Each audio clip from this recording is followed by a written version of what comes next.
Hello guys, मी Jyoti. Welcome back to my YouTube channel.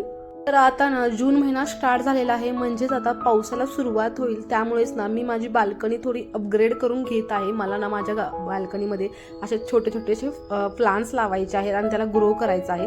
तसं तर मी भरपूर वेळा ट्राय केलेला आहे, परंतु काही असे माझ्यासोबत इन्सिडेंट घडले की ते ग्रो प्लांट झालेले नाही आहेत किंवा काही ना काहीतरी रिझन होत गेलं ज्याने ते माझे प्लांट जे आहेत ते वाढ नाही झाले आणि मग त्यातून हळूहळू माझा इंटरेस्ट जो आहे ना तो कमी होत गेला. परंतु आज पुन्हा एकदा मी नव्याने सुरुवात करतेय. सगळ्यात अगोदर मी गॅलरीमधलं काय चेंज करायला घेतलं असेल ते म्हणजे माझी कोरफड. कारण ना ती मोठी होत गेलेली आहे कोरफड माझी, आणि त्याला जे खालचं जी कुंडी होती ना ती छोटी पडत होती. त्याच्यामुळे काय झालं, ती कुंडी ते जे कोरफडचं रूट आहे तुम्ही बघू शकता तिरकं झालेलं आहे, कारण की त्याच्या खालचं जे आधार असतो त्याचा तोच खूप छोटा पडत होता त्याला, आणि त्याच्यामुळे त्याला वजन झेपलं नाही, त्यामुळे ते तिरकं असं आलेलं आहे.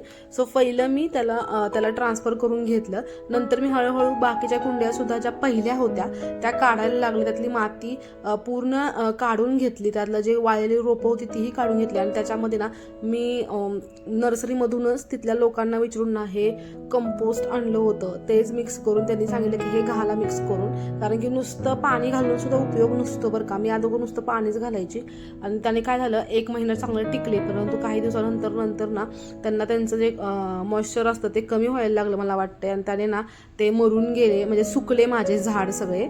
सगळ्या कुंड्यातील माती एक एक करून मी काढली आणि नंतर ना मी असं सगळ्याकडून थोडंसं खत त्यांनी मला प्रमाण सांगितलं होतं तसं मी टाकत गेले. ह्याच्या अगोदर ना मी गांडूळ खत टाकलं होतं, पण खरं सांगू का अजिबात ते वापरू नका, त्यातनं गांडूळ तयार होतात. त्यामुळे ना मागच्या वेळेस जेव्हा मी माझी कुंडी नीट करायला म्हणजे साफ करायला काढली होती तेव्हा सगळे त्यात गांडूळ होते. त्यामुळे मी पूर्ण ती माती चेंज करावी लागली, कारण की ना मला खूप म्हणजे असं कसं तरी झालं ते सगळं बघून. म्हणून परत कधी मी गांडूळ खत आणलं नाही. सो मी तुम्हालाही रेकमेंड करेल की अजिबात ते घालू नका. तुम्ही फुलांसाठी वगैरे असं नर्सरीमधून आणा, फक्त गांडूळ खत नको, असं माझा ओपिनियन आहे. शेवटी तुमची चॉईस आहे. बाकीची अगोदरची जी झाडं होती ती सगळी मी साफ करून त्यात नवीन झाडं ट्रान्सफर करून घेतली. आता बघा इथे मी मोगरा आणला होता. मला तर काही आणायचा नव्हता मोगरा, कारण ना माझ्या बाल्कनीमध्ये ना 1 वर्षातून फक्त 1 महिनाच ऊन येतं आणि मोगऱ्याला जास्त ऊन लागतं. सो मी ते नव्हते आणणार, परंतु खुशीच्या पप्पांना मोगरा घ्यायचा होता. सो म्हटलं ठीक आहे घेऊया, जगवायचा प्रयत्न करू, कारण ना गॅलरीत याच महिन्यात फक्त ऊन येतं, बाकी कोणत्याच महिन्यात ऊन येत नाही. त्यामुळे चान्स थोडे कमी आहेत, परंतु मी माझा 100% देईल. आता जे आपण खत आणले नुसतं त्याच्यावरतीच आपलं भागणार नाही, आपल्याला घरगुती पण उपाय भरपूर करायचे आहेत. मी भरपूर सर्च केलं, इन्फॉर्मेशन काढलेली आहे. आपल्या किचन वेस्टपासूनच ना आपण भरपूर सारे फर्टिलायझर्स करू शकतो. जसं की आपले जे कांदे वगैरे असतात, कांद्याचे साल असतं, लसणाचे साल असतं, नंतर बटाट्याचे साल असतं, ते ना 1-2 दिवस पाण्यात तसंच भिजत ठेवायचं आहे.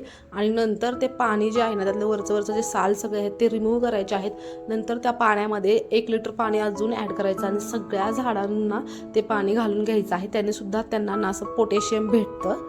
माझी ना एक पर्सनल चॉईस आहे. मला ना असं शोची झाडे लावण्यापेक्षा किंवा फुलझाडे लावण्यापेक्षा ना मला असं भाजीपाला लावायला खूप आवडतं. म्हणजे मिरची, टोमॅटोचे झाड, मिरचीचे झाड, किंवा मग आता याच कुंड्यामध्ये ना मी आंब्यांच्या कुई वगैरे लावलेल्या आहेत. आता बघूया त्या येत आहेत का नाही. पहिल्यांदाच आंब्याचं कुई मी लावलेली आहे, परंतु मिरची, टोमॅटो, वांगी वगैरे, मेथी, हरभरा धन वगैरे मी सगळं असं लावून झालेलं आहे पहिलं पण, आणि मी त्याच्यापासून पीक सुद्धा घेतलेलं आहे बरं का. तर एंड ऑफ द डे की सगळ्यांची आवड ही वेगवेगळीच असते, ज्याने त्याने आपली आवड ही जोपासावी. सगळी झाडे लावल्यानंतर ना माझ्या गॅलरीमध्ये पूर्ण गॅलरीमध्ये माती झाली होती. सो तिला क्लीन करणं तर गरजेचंच होतं. त्यामुळेच ना मी इथे पाणी आणून सगळी गॅलरी स्वच्छ क्लीन करत होती.